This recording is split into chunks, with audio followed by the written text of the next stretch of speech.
अक्षरशः हसा येते बघून हे, पण तेवढंच खराब सुद्धा वाटते मित्रांनो, कारण हे सोयाबीन सारखं इतकं कठोर पीक हे बघा मित्रांनो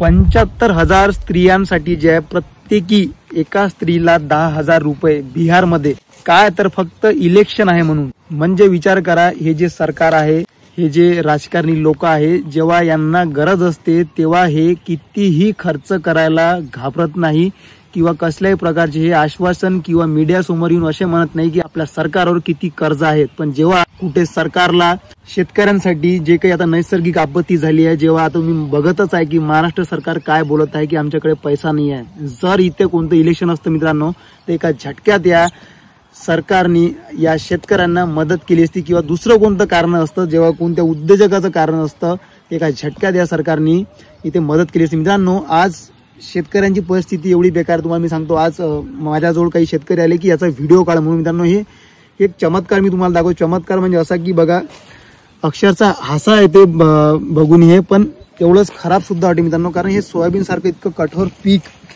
हे बघा मित्रांनो. या शेंगाला जे आहे कोंब फुटत आहे बघा. हे जे आहे शेंगा पूर्ण प्रकारे पकल्या सुद्धा आणि हिरव्या शेंगाने याला बघा पूर्ण प्रकारे कळ्या आलेल्या आहे बघा, पूर्ण उगवण झालेली आहे. आणि ही फक्त माझ्या शेतातनी मी आता बऱ्याच बाजूने बघत आहे, सगळ्यांचीच कंप्लेंट आहे. आता नेमकं हे काय आहे यावर आपल्याला सविस्तर नंतर बोलता येणार. पण मित्रांनो, किती बेकार परिस्थिती. ऑलरेडी ज्यांचे काही 2-4 जणांचे जे काही प्लॉट टिकले असेल आणि जर अशी समस्या होत असेल तर शेतकऱ्यांनी कसं जगावं मित्रांनो, खूप बेकार परिस्थिती आहे.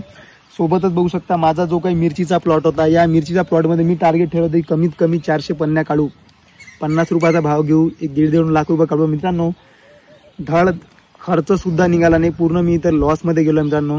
ही खरी गोष्ट आहे. फक्त काय तर निसर्गामुळे. निसर्ग जे आहे कोणाच्या हातचा नाही, यामागे आपण सरकारला सुद्धा एकदम दोषी ठरू शकत नाही आणि आपल्या जनतेला सुद्धा. पण मित्रांनो, टेक्निकल विचार केला तर यामध्ये जनता सुद्धा जी आहे तेवढीच जबाबदार आहे आणि सरकार सुद्धा, कारण सरकारचे काही धोरणं चुकतात मित्रांनो. कारण आज क्लायमेट चेंजवर सरकारचं कोणत्याही प्रकारचं बिलकुलच लक्ष नाही आहे.